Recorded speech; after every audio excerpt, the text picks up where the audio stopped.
Before we begin the video, I just wanted to say thank you so much for the support on the last video. At the time of recording, it literally has over 5,000 views. Like, what? I've never seen numbers like that before.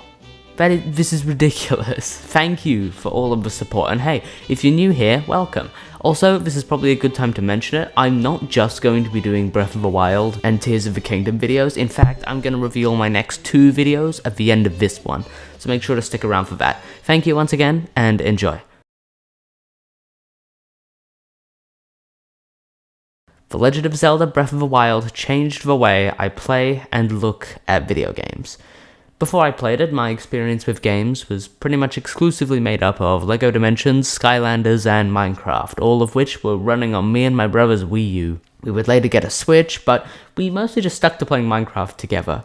That all changed when I picked up a copy of Breath of the Wild from EB Games one day and got home and started playing. Most of my friends at the time had played it and were singing its praises, but I didn't really know what I was getting into. I just knew it was good.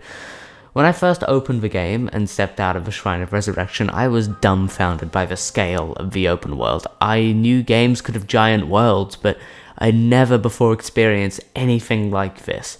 My brother and I never even ventured far out of the canyon we called home in our Minecraft world. But here was the most beautifully crafted world I had ever seen, just begging to be explored.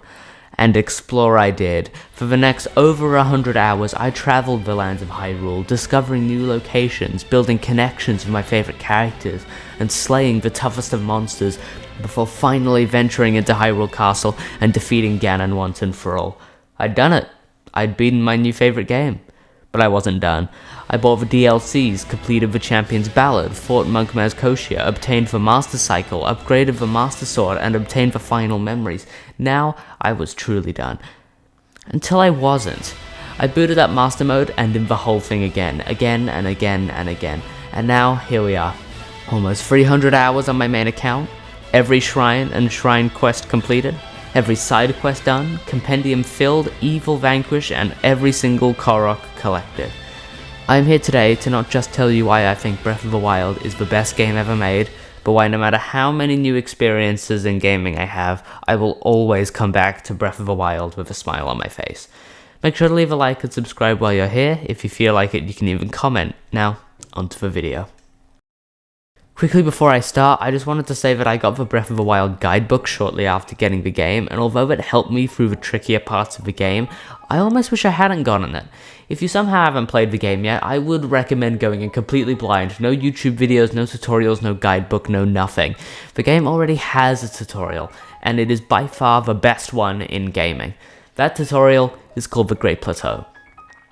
No game has ever given you this much freedom right off the bat. You have a whole region of the map dedicated to helping you understand Breath of the Wild's mechanics. You have ponds, lakes, and cliffs dedicated to helping you understand swimming, climbing, and stamina management. You have various bokoblin camps to ease you into the game's combat systems, as well as cooking pots and campfires to teach the player how to make food and use the environment to their advantage. I could think of no better way for a video game to start than letting them do just whatever they want. Do you want to complete all the shrines as fast as possible so you have access to the rest of the world? Sure, go ahead, why not? You want to take things slower and appreciate the beautiful world Nintendo has crafted for you? You could do that.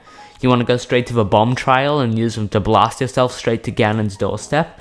I mean, it was never really intended, but yes, you can do that as well. This freedom may, to some people, be overwhelming at first, but those people will be in for a shock when they see the rest of the world map. Yeah, that's right. In the grand scheme of things, the Great Plateau is nothing compared to the rest of Hyrule. Speaking of, Breath of the Wild's version of Hyrule is perhaps one of the greatest worlds in gaming. It has everything a good action-adventure game should have. Ambient wildlife and weather, distinct areas filled with loot and monsters to fight, and most importantly, the people that inhabit those areas. Though there aren't a lot of them, Breath of the Wild's towns and villages are a nice change of pace from the unforgiving outside world, with lots of friendly NPCs to talk to, side quests to complete, and shops to purchase items and armor from. You could tell that Nintendo put so much love and care into the world just by standing at Llewellyn Village and watching the sun rise. I literally do that sometimes. Wherever I am, if I see the sun rising, I warp to Faron and watch the light come up over the distant waves. The people who live in these towns are also just as interesting. There are classic races that are back, like the Zora and Gorons, as well as surprising returns from less frequent figures from the series, like the Koroks and Rito. Even the names and designs of locations are callbacks to previous places in the series. Long Lawn Ranch, for instance, can be seen in ruins, and it is identical to its appearance in Ocarina of Time when that game released 24 years ago. Breath of the Wild isn't just a spiritual successor to the original Legend of Zelda, it's a celebration of the series and everything it has to offer. Everything down to the mushrooms under various trees is perfect, with nothing feeling out of place or unwarranted. Every time I replay the game, I usually discover something new. Just a couple of weeks ago, I went up this hill for the first time. I often skip it, either heading towards the Forgotten Temple or across Tanagar Canyon to head to Rito Village. What was I rewarded with? Nothing but a Korok seed and some gems, but the fact that it was there, a completely new experience, just blew me away. How have I never been up here? I asked myself. And then the true nature of Breath of the Wild's world hit me. You don't need to do anything if you don't want to.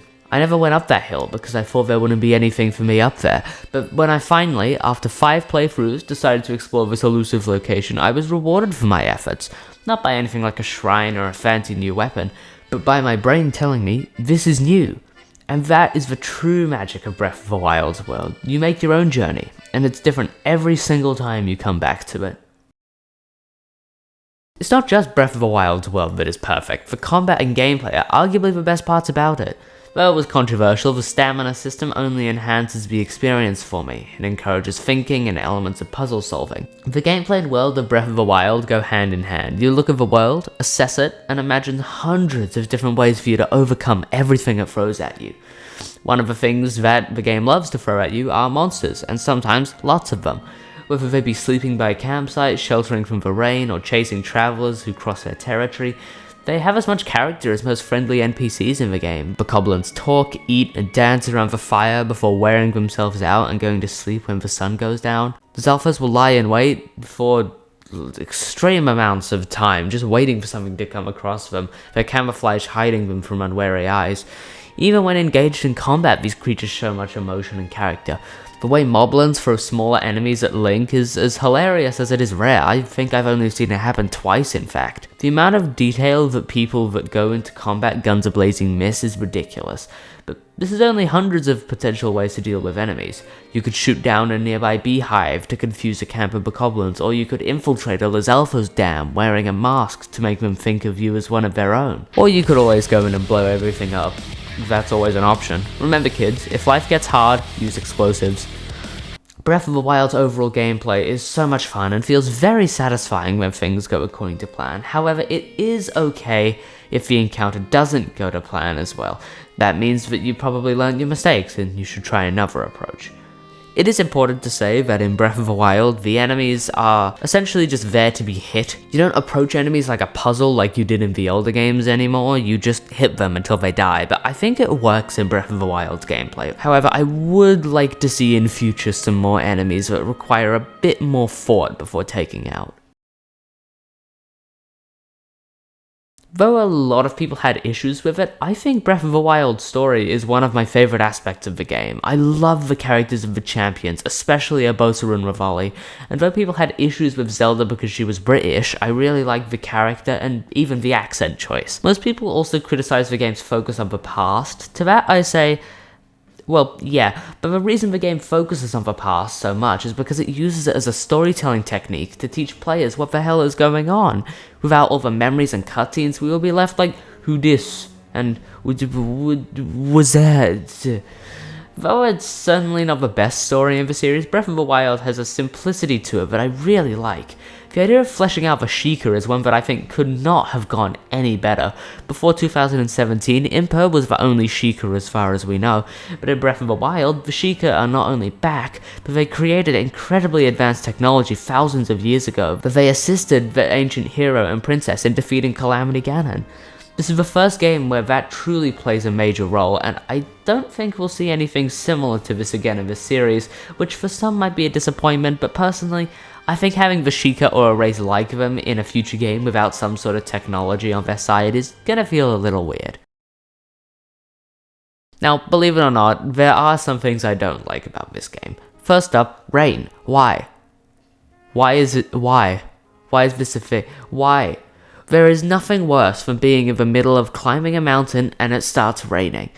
I feel like this would have been a lot better if Nintendo made the full set bonus for the climber's outfit the ability to not slip in the rain, rather than just, make you climb faster. I think that would be a lot better.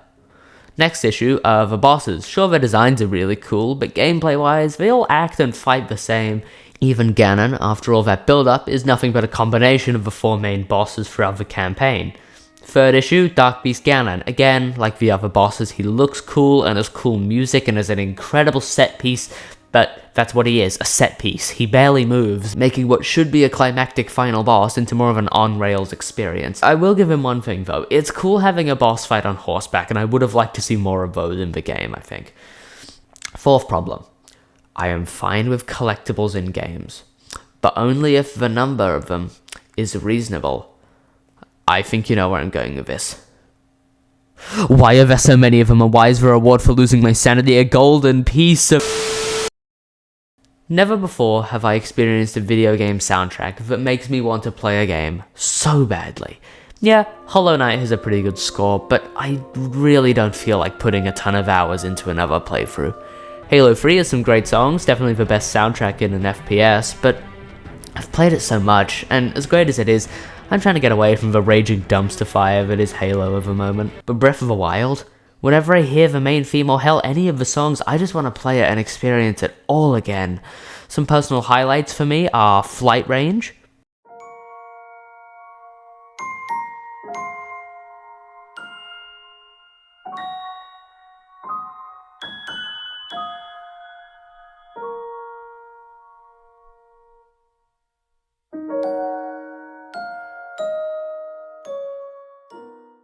Dark Beast Ganon,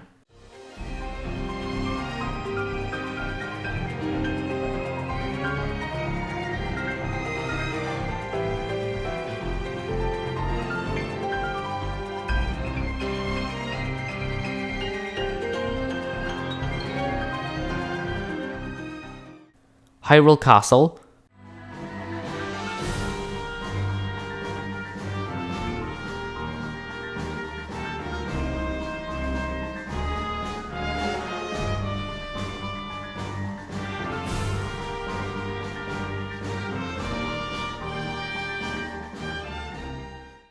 Monk Mazcotia,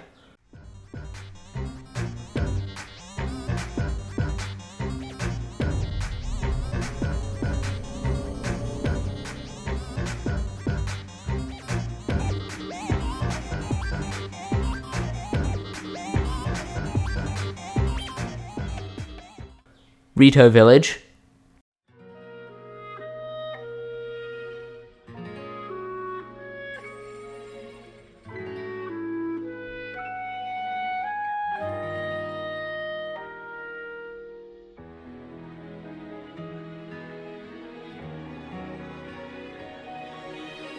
Cass's Theme,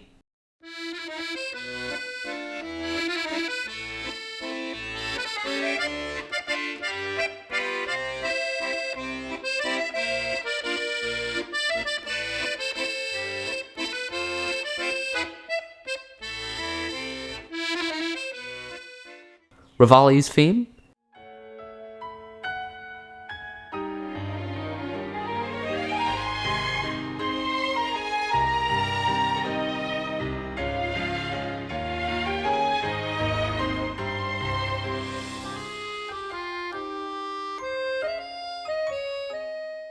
and of course, the iconic Nintendo Switch presentation 2017 trailer theme.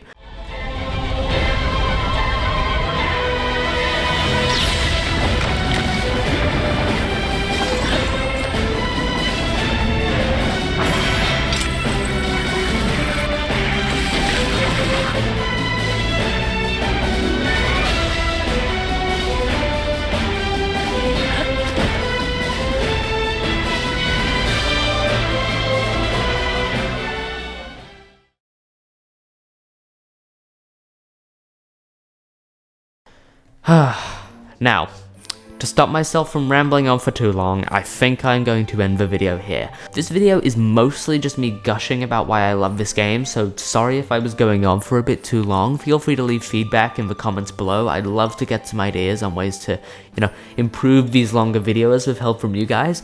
If you watched my previous video, then you will know that I am over the moon that we now have a name and release date for Breath of the Wild sequel. And I can't wait to see what direction it takes the series in.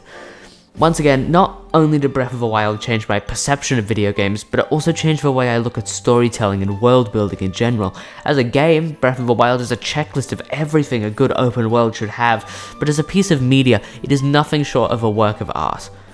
As said at the beginning of the video, here are the thumbnails for the next 2 videos that I'm currently working on. I'm working on the script for both, and if everything goes to plan, they should both be out by the end of the year. But enough of that. Back to this video. If you enjoyed it, if you did, please consider leaving a like and commenting. The support on the last video, again, was absolutely mind-blowing, so hopefully we can get similar numbers on this video, and if not, you know what, whatever, who cares, it's fine, it's just a bit of fun. Alright, that's gonna be it. I'll see you in the next one. Stay safe, and stay subscribed.